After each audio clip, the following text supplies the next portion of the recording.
সমূহ বিচাৰক মণ্ডলীসকলক আমি আমাৰ মঞ্চত বিহুখন কেনেকৈ পাতো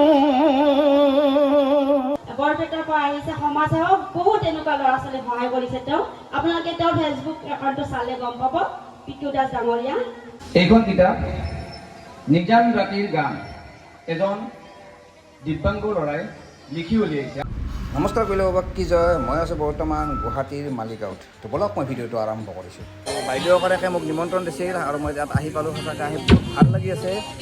যিসকল দিব্যাংগ ব্যক্তি আছে তেওঁলোকৰ কাৰণে এখন মঞ্চ দিয়াটো সঁচাকৈ বহুত ডাঙৰ কথা আৰু আজি সেই মঞ্চত দিব্যাংগ ল'ৰা ছোৱালীসকলে ইয়াত অংশগ্ৰহণ কৰি আছে। গতিকে যিমানখিনি পাৰোঁ আপোনালোক দেখাবলৈ চেষ্টা কৰিম, চাই থাকক। পিকু দাস ডাঙৰীয়া তেখেতক মই ফেচবুকতে পাইছিলোঁ। ভালদৰে যদি আপোনালোকে ভাল ভাবি যদি ফেচবুকটো ব্যৱহাৰ কৰে ভাল ভাল মানুহ আপোনালোকে লগ পাব। মই সদায় এনেকুৱা মানুহ বিচাৰোঁ কোনে কেনেকৈ সমাজ সেৱা কৰিছে নিস্বাৰ্থভাৱে, স্বাৰ্থত নহয় নিস্বাৰ্থভাৱে সমাজ সেৱা কৰাখিনিকে মই নিমন্ত্ৰণিৰ শৰাই আগবঢ়াওঁ বা নিমন্ত্ৰণি দিওঁ। এইটো মই আগতেও কৈ থৈ দিছোঁ, আকৌ এবাৰ ক'লোঁ। বৰপেটাৰ পৰা আহিছে সমাজ সেৱক বহুত এনেকুৱা ল'ৰা ছোৱালীক সহায় কৰিছে তেওঁ আপোনালোকে তেওঁৰ ফেচবুক একাউণ্টটো চালে গম পাব পিকু দাস ডাঙৰীয়া তেওঁক সম্বৰ্ধনা জনাবলৈ ওলাইছে এতিয়া।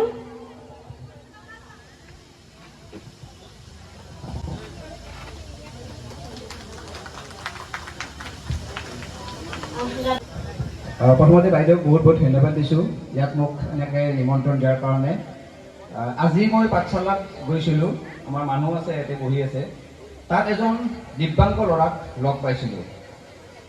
সেই দিব্যাংগ ল'ৰাটোৱে ইতিমধ্যে 6খন কবিতাৰ কিতাপ মুকলি কৰিছে আৰু 7 নম্বৰ ৰেডি হৈ আছে। তাৰে এখন কিতাপ আপোনালোকক মই অকণমান দেখাই আছোঁ। এইখন কিতাপ নিজান ৰাতিৰ গান এজন দিব্যাংগ ল'ৰাই লিখি উলিয়াইছে। আচলতে তেওঁ লিখিব নোৱাৰে, তেওঁ মনৰ কথাখিনি মাক ভণ্টি বাইদেউক মাতি আনি যে এইখিনি লেখচোন এইখিনি লেখচোন এনেকৈ লিখি লিখি প্ৰায় 6খন কিতাপ তেওঁ উন্মোচন কৰিছে আৰু অহা মাহত আৰু এখন কিতাপ উন্মোচন কৰিব। মই তেওঁৰ ফটো এখন দেখাই আছোঁ আপোনালোকক। এইখন ফটো চাওক, তৰালী শৰ্মাৰ লগত আছে আৰু এখন আছে দীপলিনাৰ লগত, এইজন ল'ৰা। গতিকে এই ল'ৰাবোৰে আগুৱাই যাত আচলতে আমিহে সাহস দিব লাগিব। আৰু আজি বাইদেৱে যিটো কাম কৰি আছে 100 জনৰ ভিতৰত একজনে কৰিব পাৰে, সেইজনে হৈছে বাইদেউ। কাৰণ বাইদেউৰ কাৰণে এটা হাত চাপৰ দিয়কচোন প্ৰথমতে জোৰছে। কাৰণ এনেকুৱা কাম একেলগে মাইকী কৰা সম্ভৱ নহয়। নিজৰ ঘৰখন আছে, নিজৰ ঘৰখনক বাদ দি আপোনালোকৰ ল'ৰা ছোৱালীখিনিক আগবঢ়াই নিয়াত তেওঁ ইমান কষ্ট কৰি আছে। গতিকে বেছি কথা নকওঁ, ময়ো তেনেকুৱা 12জন দিব্যাংগ ব্যক্তিক যিমানখিনি পাৰোঁ সহায় কৰিছোঁ। আৰু এটা কথা কওঁ, বৰপেটাত এনেকুৱা আছে কিছুমান বাচ্চা ঘৰত এজন থাকে দিব্যাংগ, এজন দিব্যাংগ থাকিলে কিমান কষ্ট হয়। কিন্তু মই 2খন ঘৰত গৈছিলোঁ, 2খন ঘৰত 4টা বাচ্চা, 2টা বাচ্চা দিব্যাংগ, তেওঁলোকে কিমান কষ্টত আছে। তেওঁলোকৰ যেতিয়া চিজাৰ আহিলে আপোনালোকে গম পায়, বহুতৰ চিজাৰ আহিলে থৰ হৈ বিচনাত একেবাৰে পৰি থাকে, টেবলেট নাপায়, ঔষধ নাপায়। মই আজি 1 মাহ আগতে যিটো ভিডিঅ' দিছিলোঁ তেওঁলোকৰ প্ৰায় 25-30 হাজাৰ টকা উঠিছে আৰু মেডিচিন লাগে 1800 টকাৰ মানে বাচ্চা 2টাৰ। এটা ছোৱালী আছে 18 বছৰ বয়স আৰু এটা ল'ৰাটোক বান্ধি ৰাখে, তাৰমানে বুলিব নোৱাৰে বান্ধি ৰাখে আৰু ছোৱালীটোও ভালকৈ কথা ক'ব নোৱাৰে। তো তেওঁলোকক আমাৰ বৰপেটাৰ এজন ব্যক্তিয়ে প্ৰায় 1 বছৰ তেওঁ মেডিচিন যিমান লাগে সেই মেডিচিনখিনি তেওঁ দিব। গতিকে আপোনালোকৰ নিচিনা মানুহে এনেকৈ সহায় কৰি আছে। মই এটা সাধাৰণ ভিডিঅ' বনাই দিওঁ আৰু সেই ভিডিঅ'ৰ পৰা 1 লাখলৈকে টকা উঠিছে। 1 লাখ ভাবি চাওক, 1 টকাও কিন্তু সময়ত কোনেও কাকো নিদিয়ে, কিন্তু এটা ভিডিঅ' চাই যদি 1 লাখ দিব পাৰে, যোনগৰাকী ব্যক্তিক 1 লাখ টকা দিছোঁ এও চিনি পায়। আপোনালোকৰ এনেকৈ সহযোগ পালে নিশ্চয় আজি যেনেকৈ মই আগবাঢ়ি আছোঁ, লোহিত আছে, লোহিতেও ধুনীয়া কাম কৰি আছে আপোনালোকে গম পায়। আৰু বাইদেউকতো ক'ব নালাগে, এনেকৈ যে মহিলা এগৰাকী ইমান ধুনীয়াকৈ আগবাঢ়ি আহিব পাৰে মানে ভাবিলে আচৰিত। তো আকৌ এবাৰ মই বাইদেউক বহুত বহুত ধন্যবাদ দিছোঁ। তো কৰিলে বাবা কি ইয়াতো লিখোঁ আৰু বৰপেটাত কৈছোঁ দিয়ক, বিৰাট ধুনীয়া চাহ হৈছে, ডাইৰেক্ট বৰপেটাতে কৈ দিছোঁ। তো বৰপেটাবাসী ৰাইজ চাওক, আজি ইয়াত আহিছোঁ আৰু বাইদেউৰ এই যে অনুষ্ঠানত আহিছোঁ আৰু মই আপোনালোকক লাইভ দেখি আছোঁ যে কৈলেও বা কি যায় ইয়াতো ধুনীয়াকৈ দিছে। তো আৰু একবাৰ জোৰছে কইলে বাবা কি কইলে বাবা কি ধন্যবাদ। ধন্যবাদ দাদা বহুমূলীয়া সময়খিনি দিয়াৰ বাবে নিজ স্বাৰ্থত আহিছে কিন্তু দাদাহঁত দেই। এইবাৰ আমাৰ লোহিতনাথ দাদা সকলোৱে চিনি পায়। তেওঁ টেক্সি এখন চলাই পেলাই আজি 10-12জনী আইতাক ঘৰতে ৰাখি শুশ্ৰূষা কৰি আছে, মানে বৃদ্ধাশ্ৰম এখন খুলিছে।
আপোনালোকৰ উপস্থিতি আৰু আপোনালোকৰ পূৰ্ণ সহযোগিতাই আমাক বহুত উন্নত কৰি তুলিলে।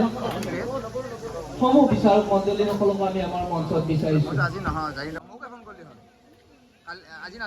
সংগীতৰ বিচাৰক মণ্ডলীবৃন্দ আপোনালোককো মঞ্চত বিচাৰিছোঁ। শ্ৰদ্ধা ৰাইজৰ হাতৰ চাপৰিৰে উৎসাহিত কৰি তুলিব। জীৱন নাটৰ ভাউলৈ উমলা স্মৃতি ৰাখিবা দেই, স্মৃতি ৰাখিবা দেই। বিহুখন কেনেকৈ পাতো এইবাৰ ককায়, বিহু নহয় বৰ বিহু।